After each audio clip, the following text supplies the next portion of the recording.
ভীষণ পরিমাণে শরীর খারাপে ভুগছেন, বিছানা থেকে আপনার বাড়ির কোনো লোক এত শরীর খারাপে ভুগছে, বিছানার থেকে উঠতে পারছে না। তাই নমস্কার বন্ধুরা, আমি শ্রীধনায় আজকে একটি টোটকা নিয়ে আসবো।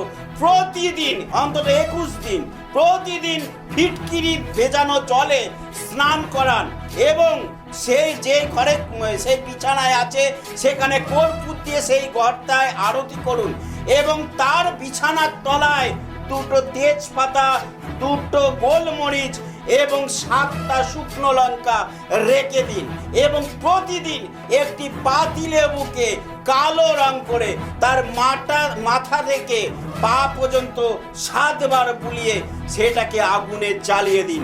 অবশ্যই শরীর সুস্থ হয়ে যাবে। আপনার যে বাড়িতে যে রোগী আছে অবশ্যই সুস্থ হতে পারবে। ভালো থাকুন, সুস্থ থাকুন। নতুন টোটকা বা টিপস নিয়ে আবার হাজির থাকবো। জয় মাতা।